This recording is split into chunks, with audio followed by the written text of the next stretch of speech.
Welcome back to Halloween in July 2, everyone, where we're not so slowly becoming aware that reality is far scarier than anything in a spooky game can throw at us, so bring on the Brethren Moons and XK-class end-of-world scenarios. I'm writing this in early to mid-June, and at this point I'm just assuming whatever is happening now as this is going live is further exacerbating 2020 being one of the worst years in living memory. Let's take a trip back to good old 2005, when the only spookies were people coming to terms with how smug liberalism is not an effective way to push somebody out of the presidential office, and that we spent so much of the last 3 years hunting for bad people in parts of the Middle East where they might not even have been in, that we forgot to do anything that might make the record-breaking hurricanes that were coming to the south not obliterate New Orleans and kill a bunch of people. We were also still so obsessed with a musical about awful people so much that we made a movie out of it that somehow made the ensemble cast even more unlikable through their self-centered actions. But I'll put a pin in that argument and say that the first step in no longer being a theater kid is realizing that the main characters in Rent are the bad guys. The one light in the darkness that was 2005 was that storied game developer Monolith Productions, creators of such gems as Mobus, the Blood series, and Shogo, Mobile Armor Division, released a new IP called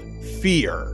And hot diggity, it was something else. F.E.A.R is short for First Encounter Assault Recon, and was a game about the aforementioned fictitious military group that was tasked with dealing with paranormal stuff that posed a threat to the general public. Even though this game came out a good 2 years before the first SCP entry was written, I've always gotten strong MTF vibes from F.E.A.R, and they fare about as well as any of the other MTFs, usually when dealing with anomalous threats. F.E.A.R is easily the best blend of first-person shooter and horror out there, and it's worth picking up if you haven't played it. Just be aware that you're gonna go need to grab an external DLL file to use certain peripherals, because who would have thought that a human interface device plugin would be used for, you know, a device that interfaces with a human and not game programming. F.E.A.R takes place in the fictional city of Fairport, somewhere in the Pacific Northwest, in a strange alternate reality where psychic energy is very real and the Senate finally got around to raising the federal minimum wage. The namesake F.E.A.R team is called in when an experimental psychic commander named Paxton Fettel has gone rogue and taken over an army of clones made by paramilitary company Alma.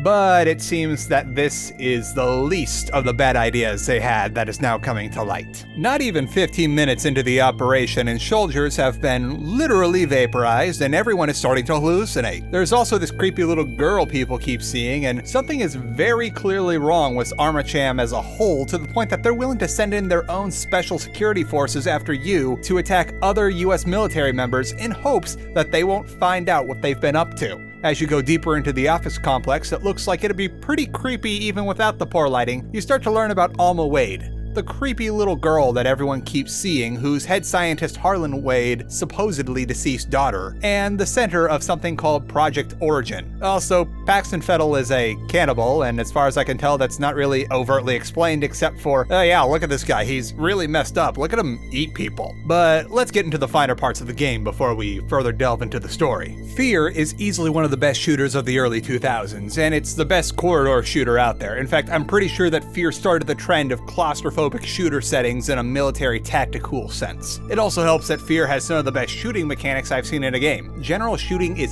solid, like rock solid, like a monolith of solidity, where every gun is awesome to shoot, but some are more awesome than others. One of the things I like about the guns the most is that the starting pistol is something you can effectively use all the way up to the end of the game. Early on, you're allowed to pick up a second pistol and John Woo them, which when combined with the game's iconic slow-mo ability is one of the most awesome feelings in video games. The pistols are precise, they've got solid range, and they do enough damage to where they're always going to be effective against basic enemies. The only downside is that the pistols will later in the game be hard to find ammo for, and you might be tempted to ditch them since you simply don't have enough ammo to use it in a fight. Then, since we're already about a minute into talking about the guns, I'm sure some of you have already commented about it, so let's get into it. That shotgun.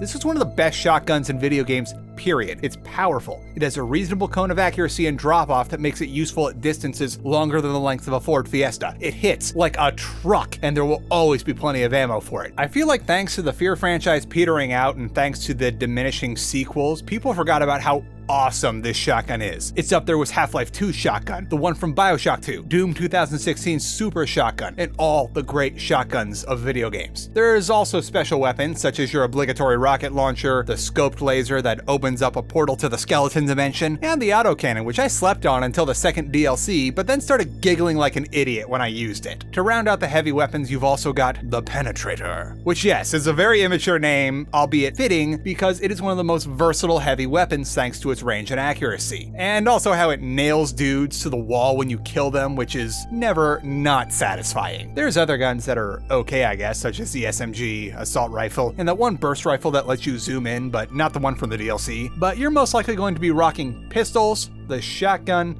and a situational heavy weapon for most of the game. Normally, I'm not about that kind of playstyle, but F.E.A.R makes it good, so I'll accept it. One of my favorite things about F.E.A.R is that when the fights get crazy, a lot of destruction happens too. Now, not like the crazy interactive map stuff that we'd expect in the next decade, like Levolution, but more on the side that when you just start spraying bullets everywhere, you'll create a dust cloud out of all the drywall you just blasted off the walls, and then there'll be this tense pause in the fight since the AI knows not to shoot when you don't have a clear line of sight. Speaking of ruining the walls, when you're done with the fights and need to figure out where you're supposed to be going now that you've destroyed everything in the process of getting rid of some replicas, the way that all the bullet holes stick around on the walls paired with the quiet atmosphere post-shootout really gives F.E.A.R some big Matrix energy, and I just love it. Then there's F.E.A.R's main gimmick, the ability to slow down time for extra accurate shooting. Sure, it's not the first game to do it, but it makes a lot of fights go from cool and engaging to absolutely insane. Okay, I'll admit that a lot of the time you use slow-mo is just spamming it real quick to take out an enemy before running along, but there's still plenty of moments where you'll have long, uninterrupted slow-mo fights that would make Neo proud. It's explained in-game that the slow-mo is Point Man having uncanny reflexes that are a little too good to be natural, but we'll get more into that later. It helps that you'll also be able to increase the total amount of time you can use it so long as you remember to check all the nooks and crannies for collectibles. To round out general gameplay, I want to talk about these stealth guys. They blur the line between spooky and shooty, which makes them a huge threat. You never really have to deal with them alongside other enemies, but they're a threat all of their own with the sheer amount of tension that starts building as soon as you hear that static noise. I've expended more ammo thinking I saw these guys than in most of the major firefights in games. Seriously, these dudes are scarier than most of the antagonists in Slender clones. And that leads us to the horror part of F.E.A.R, because it would be a little weird if a game called F.E.A.R didn't instill any into you. You'll know when things are about to get spooky because you'll get a transmission notification from an unrecognized source. There are two main entities that are going to be literally haunting you as you make it through the Armacam complex. The first is Alma Wade. Alma Wade manifests as a little girl most of the time, but other times she'll appear as a severely malnourished adult. Alma can pull you into memory hallucinations and summon discount SCP-106s to come at you, and they all go down in one shot. And she's generally going to be almost always sneaking around you just outside of your line of sight. Almost the root of all this spooky stuff going on, and there's some things she wants you to know about before she's done haunting you. Then there's Paxton Fettel, the reason why you were called over to intervene at Armacam in the first place. Fettel is much more over the head with how he haunts you and often uses his abilities to deliver cryptic exposition. Fettel never really directly harms you, but he's certainly causing trouble and you need to put him down if you're going to resolve this clone problem. Lastly, the biggest source of the spookies in F.E.A.R is the environment. F.E.A.R makes good use of poorly lit office spaces with all sorts of little offshoots to jack up the tension, since one of the cloaker guys could be in any of those. There's not a lot of light in most of the Armacam complex, and usually when you do have light, there's gonna be a fight. This leads to a lot of slowly creeping around, turning on your flashlight for just a second since the battery runs down fast, and creeping forward a little more once you know that it's mostly safe to press on. Often you'll end up scaring yourself as you bump into things that make a loud noise and then jump right out of your seat. The best part of all of this is that oftentimes the last scare you'll get before a big fight is someone yelling out, and then you'll be spooked by the fact that the room full of bad guys now has the drop on you. I'd also be missed if I didn't talk about F.E.A.R's famous AI. Most of what there is to say about it has already been said, so I won't be too extensive here. F.E.A.R's AI is pretty good, but what it really does to sell you about it is how the enemy AI vocalizes the process in which it thinks in a way that mimics what real-life people would do, which creates an extremely immersive experience. F.E.A.R's AI is likely doing what any other comparative AI would do in similar situations, but because Monolith made sure to make it to where you could tell what they were doing via callouts, it takes the experience to the next level. I also think the guy they got to voice the replicas did a really good job here. Then there's how F.E.A.R does its map design and storytelling. F.E.A.R walks a tightrope of having office complexes that look like people might actually work in them while still being something good for a shootout, and sure, there are a few places that would definitely only exist in a level design document, but whatever.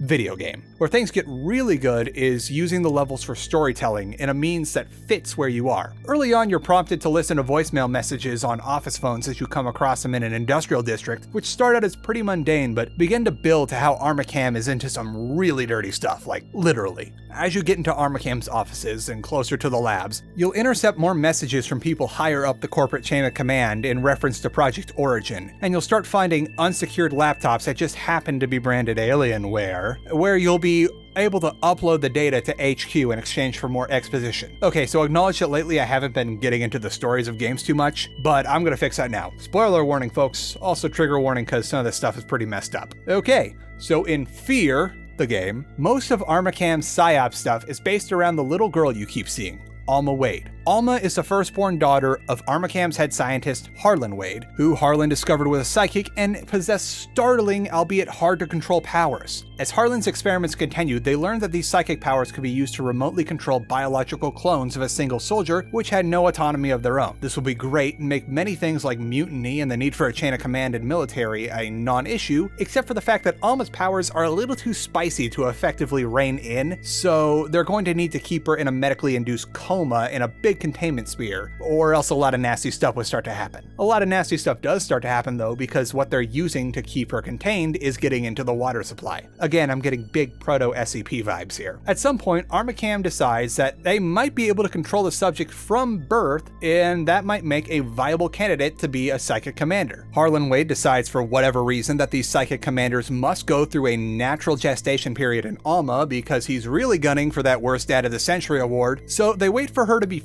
physically old enough to have children and then use her to create two psychic commanders. The first is disappointing, but the second shows a lot of promise and is a shoo-in for the psychic commander they need to make the Perseus project with all the clones work. Everything is going great until Alma is able to reach out to her second-born child and psychically link them in what is called the synchronicity event, which left a whole bunch of people dead. Armacam realizes that this just isn't going to work out the way they wanted it to anyway, so they cut off Alma's life support and let her die. They cut the firstborn psychic child loose and focus on honing the secondborn's ability to command the clones. Everything is going okay until it turns out that killing her body does not get rid of Alma, and now she can reach out to the secondborn psychically, who by the way is Paxton Fettel. Alma begins contacting Fettel from beyond the grave, and Fettel grows off the reservation, sicking the replicants on Armacam and later the whole city. The US government sends in F.E.A.R, a division of Delta Force specifically made for countering paranormal threats, trying to stem the crisis as it engulfs all of Fairport, which includes a newcomer to the strike team, the unnamed Point Man. No one's really heard of him before, but his record shows he's really good in a fight and his reflexes are faster than anyone thought was humanly possible. Turns out it's because Point Man is Alma's firstborn child, whose latent psychic abilities manifest in superhuman reflexes. The Point Man is able to fight his way through the replica soldiers to confront Fettel, all the while resisting the psychic abilities of Alma and Fettel himself.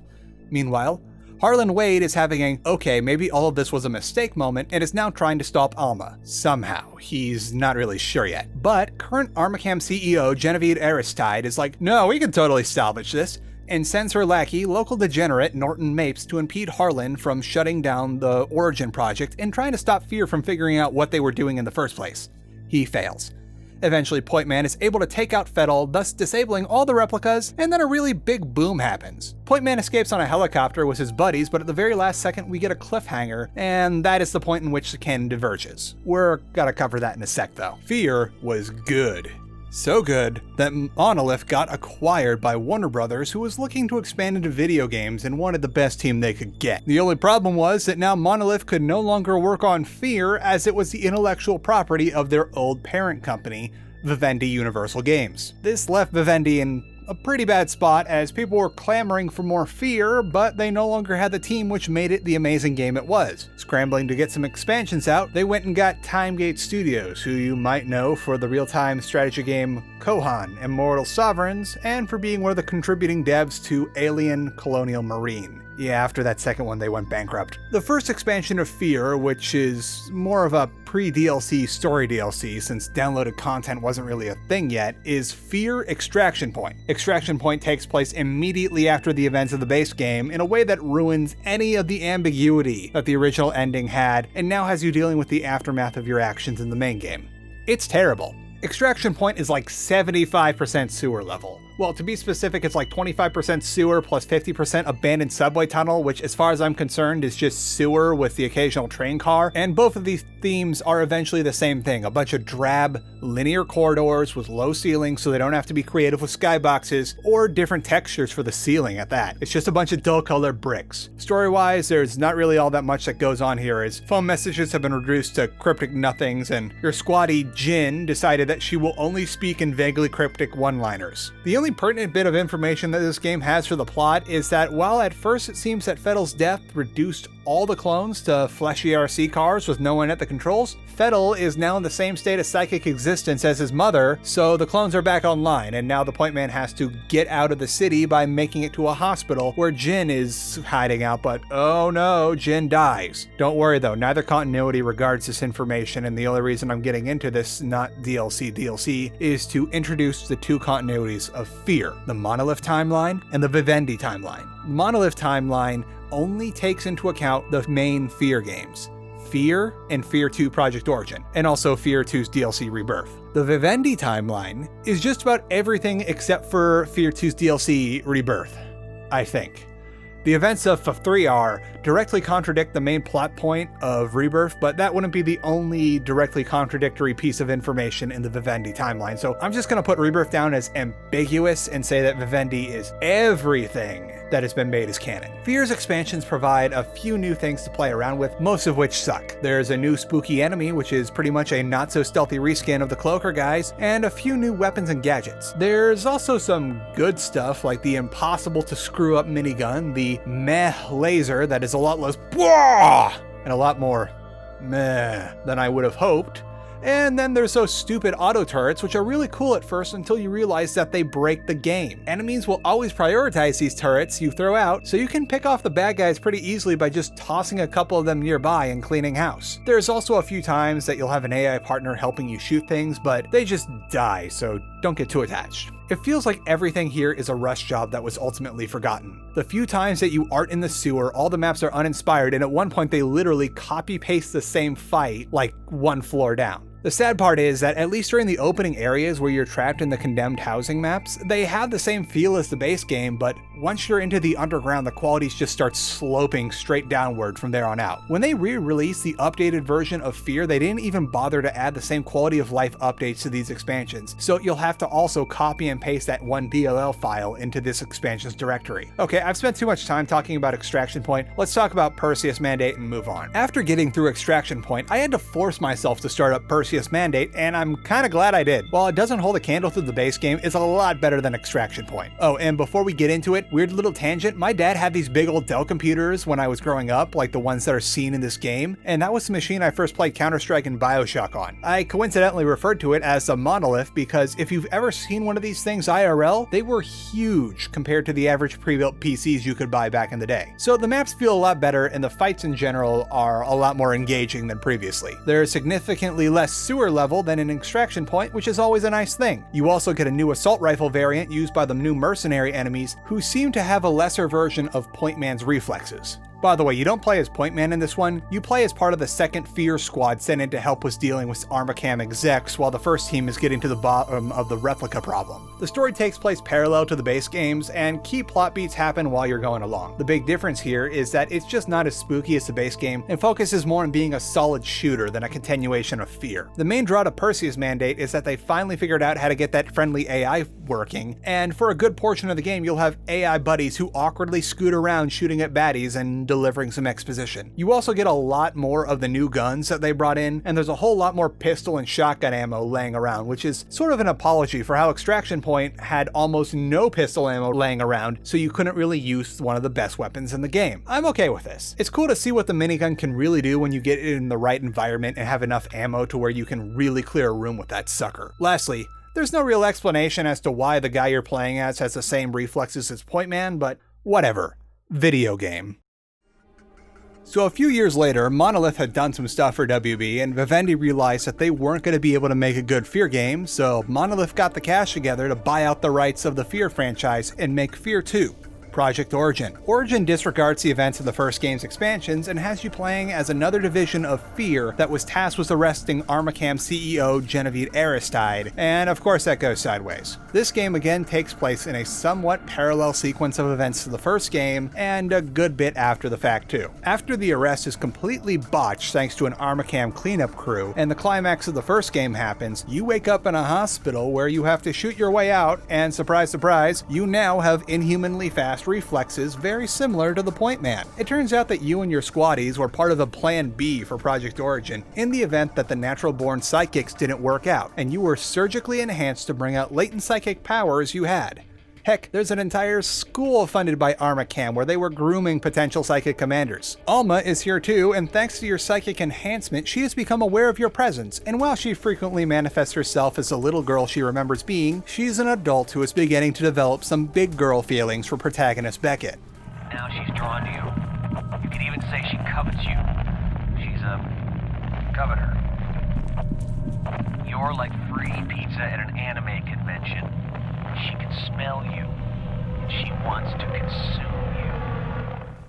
So that's what you're going to be dealing with for the rest of the game. Okay, let's talk about the gameplay here. For one, Monolith, what have you done to my precious dual pistols? And what have you done to the shotgun? You only get one pistol now, which, while it's still a solid pistol, and you do get to carry 4 weapons now instead of 3 this time around, you're likely going to ditch that pistol early on for literally anything else. Also, these shotguns are good, but nowhere near the powerhouse that the original shotgun was. There's 2 shotguns now if you didn't pick up on that. One that's a standard pump action, which still fires pretty fast for what it is, and an auto shotty, which seems to do a smidge less damage but is good for quickly dispatching clusters of weaker enemies. And thankfully, they use different ammo pools, which means it is a viable strategy to have both of them on your person for maximum shotgun. There's also some new weapons too, like a generic sniper rifle, the previously mentioned auto shotty, a sequel to the penetrator, which while I did not use as much, I do appreciate that the glowing ammunition makes it a far better fit for dealing with stealthy melee enemies than the shotgun, since once you tag them, they're gonna have a hard time hiding with a glowing bolt sticking out of their back. And lastly,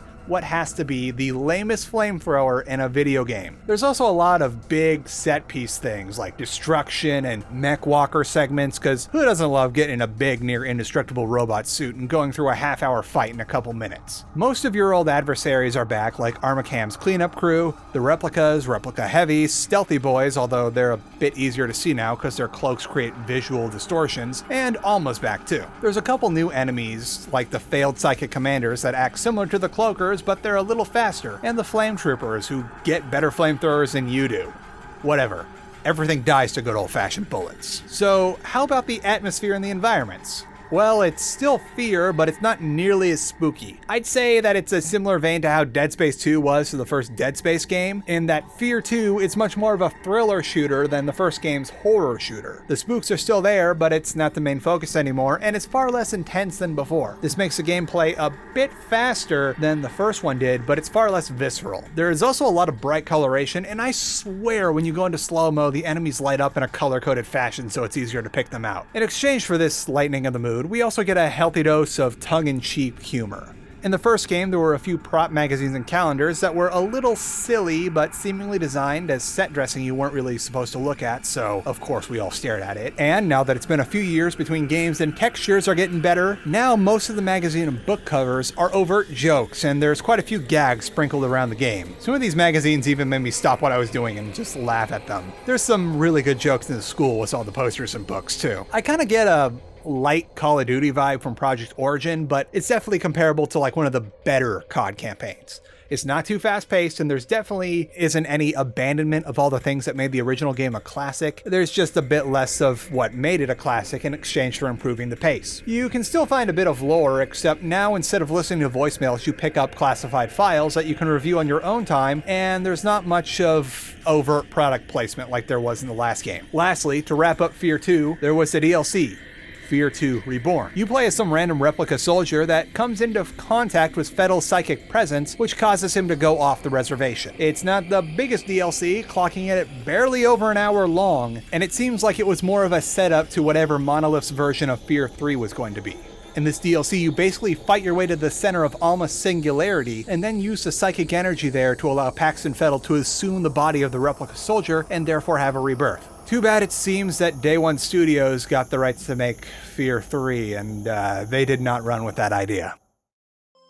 Alrighty folks, it's time to take a quick pause for the anti-sponsor. The part of the video where I lampoon some sketchy sponsorship offer I've refused thanks to the good folks at patreon.com/charlatanwonder. This time around it's going to be a little different though, as I'm going to take the time to thank all my current patrons and show you all the fruits of your support. As some of you might have noticed, my audio is sounding a good bit better, and there's a bit less of that weird slight reverberation whenever I stop speaking. This is thanks to me being able to get my hands on a new audio interface along with a better windscreen for my microphone, plus a new external drive to help me store more archival footage, because in case you didn't know, I record and save pretty much everything, which saves me hundreds upon hundreds of hours in the long run, since if I want to show a clip from something I've previously covered in another game as an example, I already have that on file and don't have to go back and replay a game to get a specific clip. I use the money I get from patreon.com/charlatanwonder not only to tell crappy sponsors to go and take a hike, but also to reinvest in my channel's production value, be it through purchasing games to cover, better equipment, or just making sure I have the money to afford the fees I need for editing tools. As some of you might know already, I lost my job thanks to the pandemic, so now I'm a little more reliant on what I can make via YouTube. However, I'm completely understanding if you aren't able to become a patron right now if you're in a similar situation, because I'm not entitled to your patronage and I'm not going to hold it against anyone who can't or won't. Regardless, everyone is welcome to come over to the Discord, and I can't thank those of you who support this channel enough. If you can't presently contribute to the Patreon right now, I do have an affiliate deal with the Humble Store where if you wish you can use my link to support me through your purchase of a game that you really want to get your hands on, such as F.E.A.R or Amnesia, with no extra cost to yourself. Now, let's get back into the video with the train wreck that is F.E.A.R. Oh god, they did the number in the title thing! Welcome to F.E.A.R, the final chapter of the F.E.A.R trilogy. F.E.A.R was not made by Monolith, as around the time that it was being made and released, Monolith was tasked with making Shadow of Mordor, which was on a bit of a timetable as WDB wanted to release that bad boy out during peak hype from the Hobbit trilogy by Peter Jackson, so they could cash in on their rights to making token-based intellectual property. That's fair, I suppose. And it's really easy to say in hindsight that maybe it would have been better off on holding off to make a third F.E.A.R game instead of passing it off to another developer who might not make the best title. WB tasked Day One Studios with making F.E.A.R since they had already helped out with those expansions back in the day, and I get the feeling the execs didn't play those. Since, while yes, they are familiar with the series, that doesn't mean they're well versed on it. As previously discussed, F.E.A.R and F.E.A.R 2 are visceral shooters with horror elements that emphasize how well they can utilize maps and environments. F.E.A.R is a crappy buddy shooter with weak Call of Duty clone vibes. So the game wasn't trashed too hard when it came out, but I can tell you from my own experience playing these games back to back that there is an enormous drop in quality from F.E.A.R 2 to F.E.A.R. Now, I know that F.E.A.R is meant to be a co-op game and it's maybe better with friends, but I'll say it every time that phrase is brought up. Everything is better when you're doing it with your friends. That's why you do things with friends. I don't have very many of those, and I'm not about to lose one of them by forcing them to play through a poorly aged game. Let's talk about why F.E.A.R is a proper trash fire. The synopsis of this is that Point Man is in some vaguely Latin American prison owned by Armacam, although the only thing I've got to go on that is the locals are all speaking Spanish, and it kind of looks like what a person who's never been south of the old border thinks that every not Tijuana city looks like. Fettel appears as a spooky ghost disregarding the Rebirth DLC, while the Point Man is getting enhanced interrogated, his teeth right out, and he frees him because their mom's new boyfriend got her knocked up, and he really doesn't like the idea of having to call that guy dad. So he needs Point Man to come with him and give Beckett a stern talking to. First and foremost, the guns are terrible. In all the previous games and DLCs, there was at least 2 or 3 good guns that the player could get attached to. In F.E.A.R, I don't even want to compare the sad excuse for a shotgun to the shotguns of the previous games, and none of the weapons feel like they have any serious punch to them. It also really doesn't help that the default FOV is at like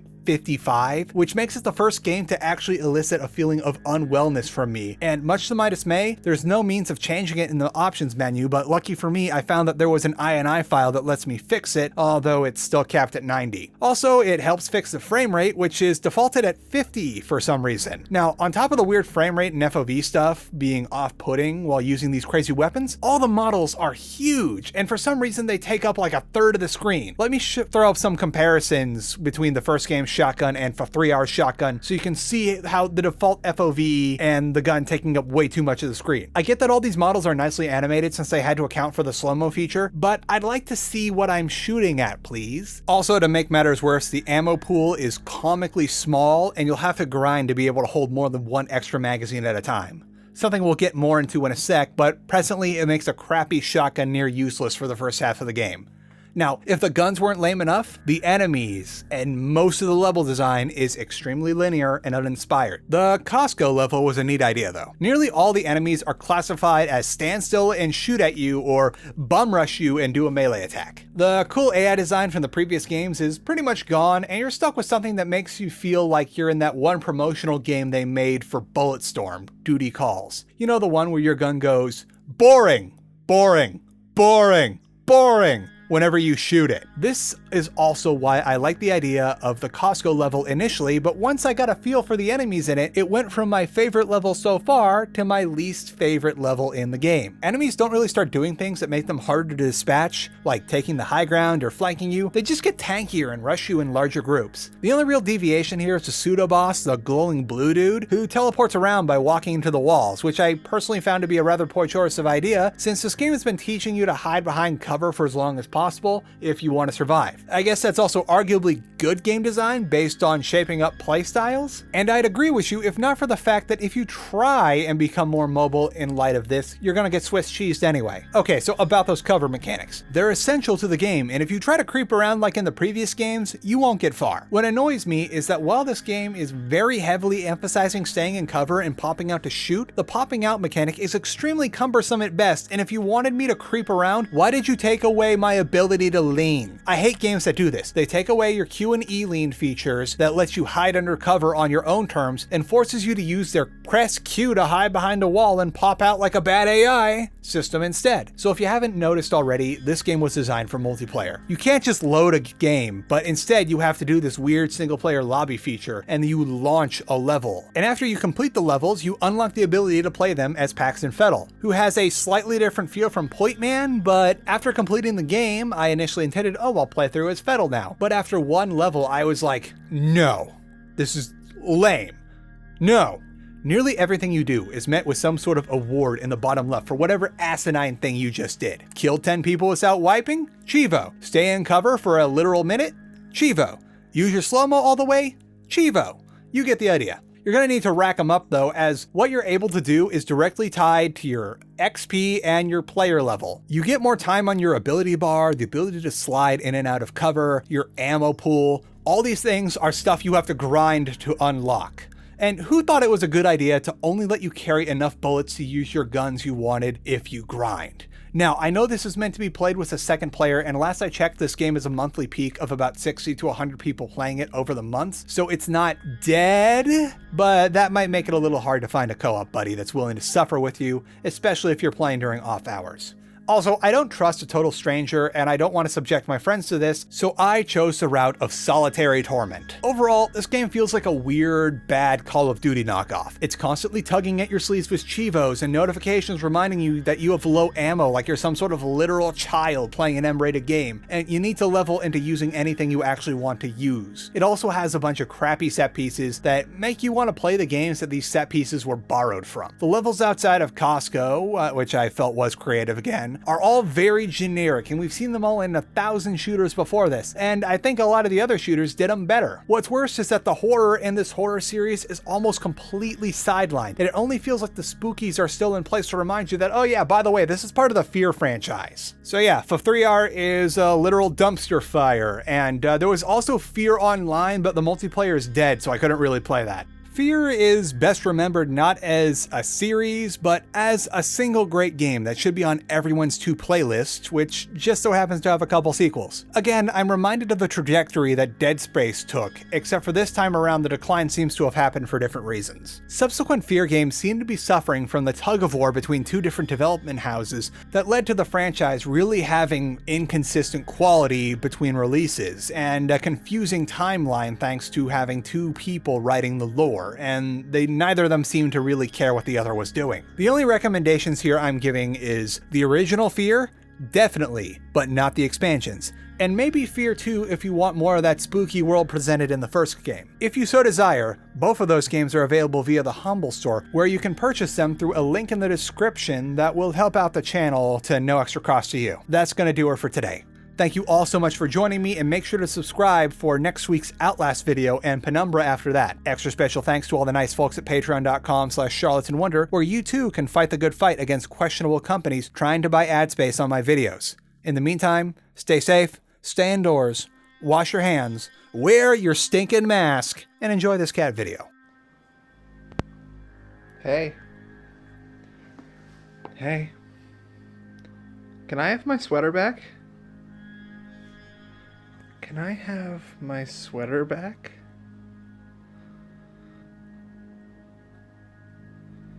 Can I have my sweater back?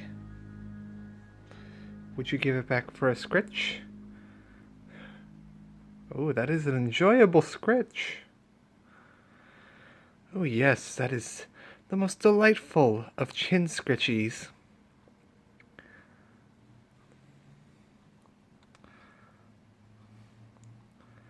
But can I have my sweater back?